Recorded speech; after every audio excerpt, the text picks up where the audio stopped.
21 million barrels of oil, every single day. All of it squeezes through a gap of water 21 miles wide. And just 3 days ago, Iran put a price on that gap. Not a blockade, not a war, a toll booth. And the most powerful navy on the planet is sitting 140 miles away, just watching it happen.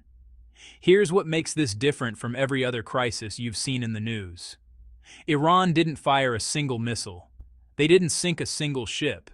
They sent a message on a radio frequency, and with that message, they moved oil markets by $34 a barrel in 72 hours. That's the largest 3-day price spike since Russia invaded Ukraine, and it's not stopping. But to understand why this is working, why a country with an economy smaller than Texas is holding the world's energy supply hostage, you have to go back 8 months. Because what Iran announced 3 days ago didn't come out of nowhere. It was built quietly, tested quietly, and paid for quietly. And the evidence suggests the U.S. government knew and said nothing. Let's go back to August 2025. Iran and Israel had just fought what the press called the 12-day war. Short, sharp, no clear winner. But something happened during those 12 days that barely made the headlines. Iranian fast attack craft started stopping tankers in the Strait of Hormuz. Nothing dramatic. No shots fired. They called it routine safety inspections. The maritime industry shrugged. Wartime. Temporary. Move on. Except the inspections never stopped. By November, shipping companies started noticing a pattern. Ships flagged to European nations were getting delayed. Not seized, not threatened, just delayed. Iranian naval vessels would pull alongside, board, check paperwork, then let the ship go. An hour lost here, 3 hours there. Enough to miss a port window. Enough to burn extra fuel, enough to cost real money, without Iran ever technically doing anything wrong. Then in December, a Greek tanker carrying Qatari LNG got a different kind of request. Not an inspection form, a number, $200,000. The IRGC called it a voluntary contribution to regional maritime security operations. The company paid. They didn't report it. They didn't want to lose access to the route. And that right there is the genius of what Iran built. They didn't create a crisis. They created a cost of doing business. And businesses, especially shipping businesses running on thin margins and tight schedules, will absorb a quiet cost long before they'll trigger an international incident. By February 2026, confidential maritime insurance filings that leaked last week reveal at least 40 shipping companies had made these voluntary contributions. Total paid $1.7 billion, quietly, without a single news story. Then on March 25th, Iran stopped calling it voluntary. They formalized it, named it, published a rate card, and the numbers they published tell you everything about how carefully this was designed. 3 tiers. Listen to how deliberate this is. Tier 1. Ships flagged to neutral countries. No military ties to the U.S. or Israel. They pay $50,000 per transit. Flat rate. No negotiation. You know what the Suez Canal charges? Between $300,000 and $700,000 depending on vessel size. Iran is charging less than Suez. That's not an accident. That's a message. We're not trying to stop you. We're just collecting. Tier 2. Ships flagged to countries with economic ties to the U.S. or Israel, but no formal military alliance. European vessels, Japanese tankers, South Korean cargo ships. They pay $500,000 per transit. 10 times the neutral rate. Tier 3 is where it gets aggressive. Ships directly flagged to the United States, Israel, or any nation currently hosting American military bases used in strikes against Iran. $5 million per transit. Or you don't transit at all. That's not a fee. That's a statement. Which brings us to the Liberty Grace. American-flagged oil tanker. 2 million barrels of Saudi crude worth $214 million. Approaching the Strait of Hormuz at 2:47 in the morning on March 28th. The captain receives a transmission, not from the U.S. Navy, not from port authorities. From the Islamic Revolutionary Guard Corps Navy. The message: stop your engines, prepare for inspection, pay $5 million or turn back. The operator refused. The Liberty Grace is currently anchored 14 nautical miles outside the strait. It hasn't moved in 61 hours. Here's the part that most people get wrong when they first hear this story. They assume Iran is bluffing, that this is posturing, the kind of aggressive diplomacy that folds under international pressure in a week. That's the comfortable read. The problem is, Iran didn't build a bluff. They built infrastructure. The IRGC Navy has 19 fast attack craft positioned at rotating stations across the strait right now.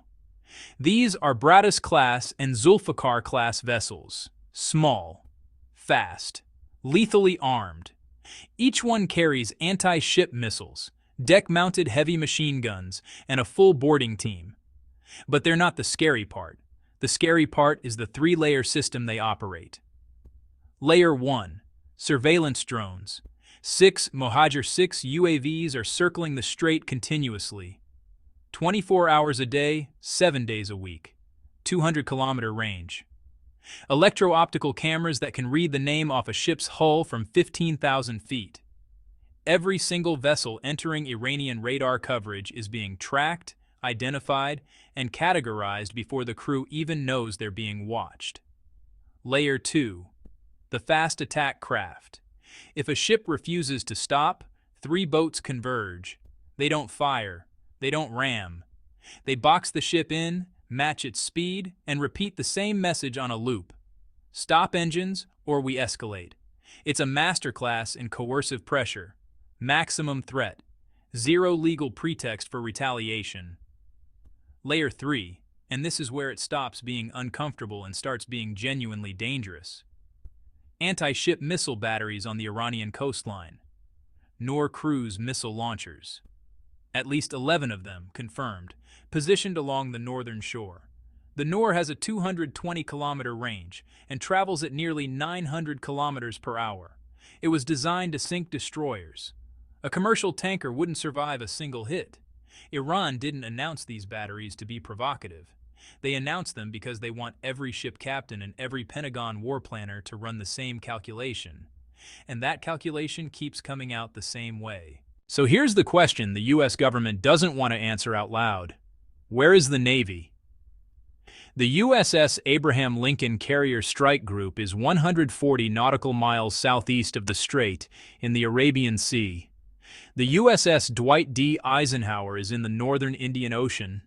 5 destroyers, 2 submarines that we know about. Enough firepower to erase Iran's entire coastal defense network in under 72 hours. And they are doing nothing.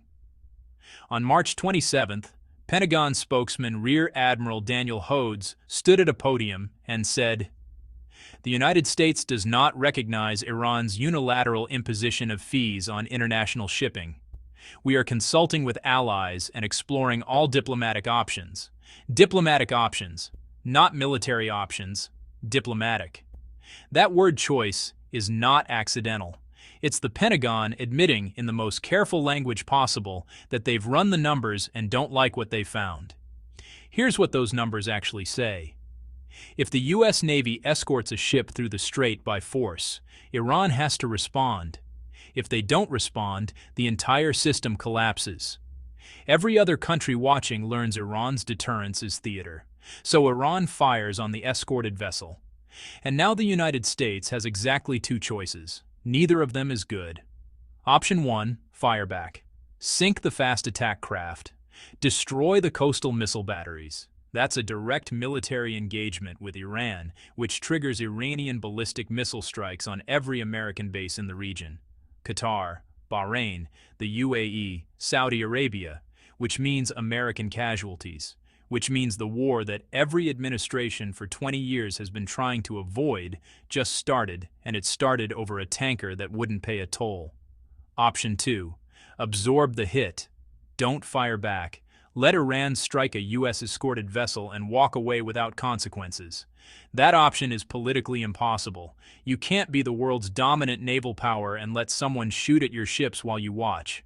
So the Pentagon chose option 3.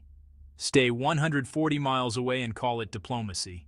And in doing so, they handed Iran something more valuable than any territorial gain or weapons shipment ever could: proof.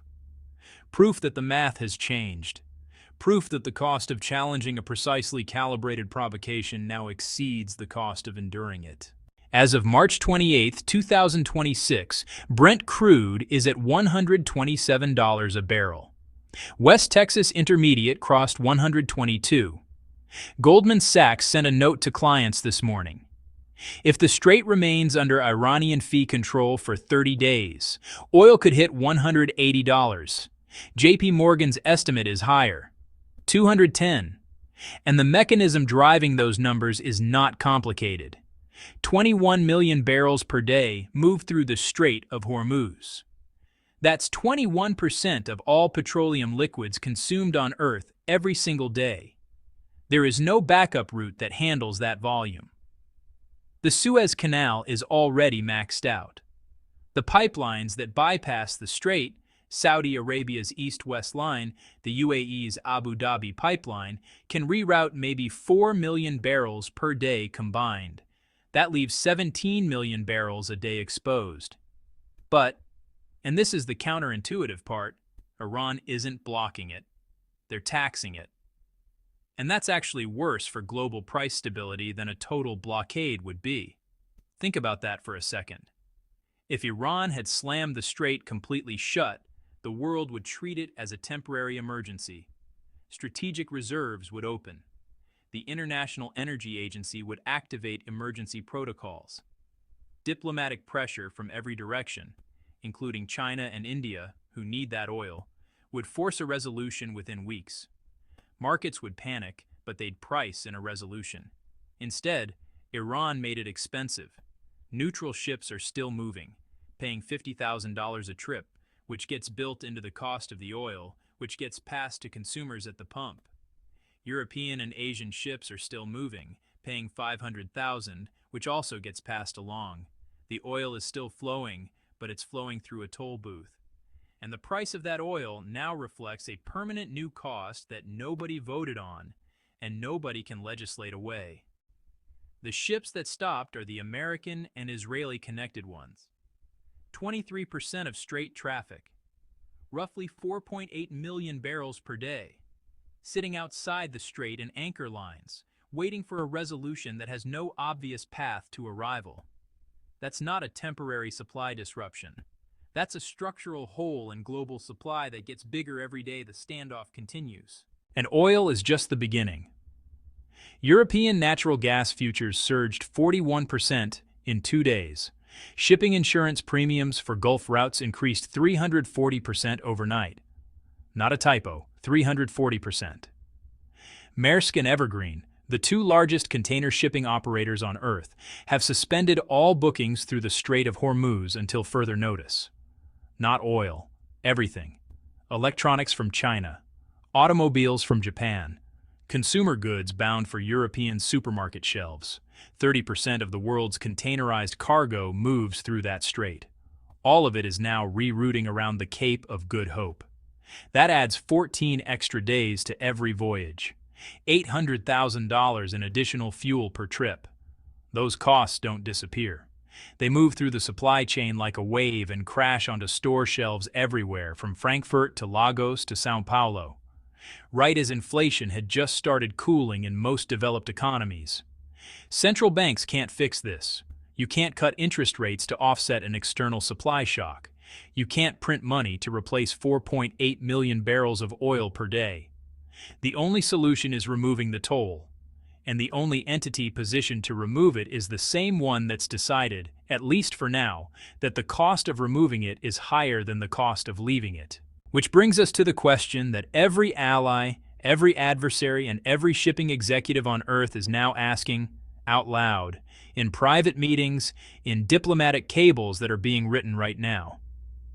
If the United States Navy won't act when Iran puts a $5 million toll on American-flagged ships, if American carrier groups sit 140 miles away while the global economy absorbs a $500 billion supply shock, If the Pentagon calls it diplomacy when a hostile nation converts the world's most critical shipping lane into a revenue-generating checkpoint, then what exactly is American naval power for?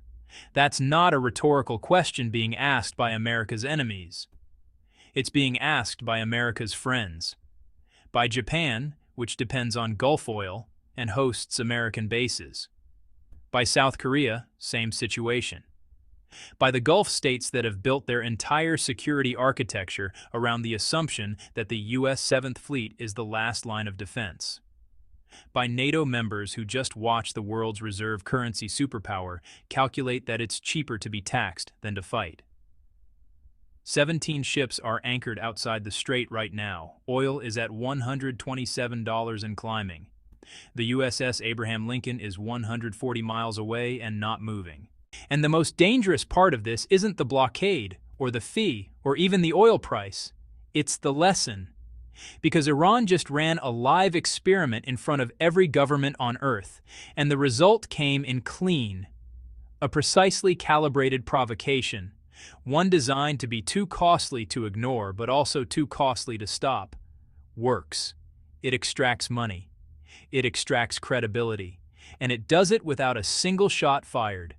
The question isn't whether the U.S. eventually intervenes.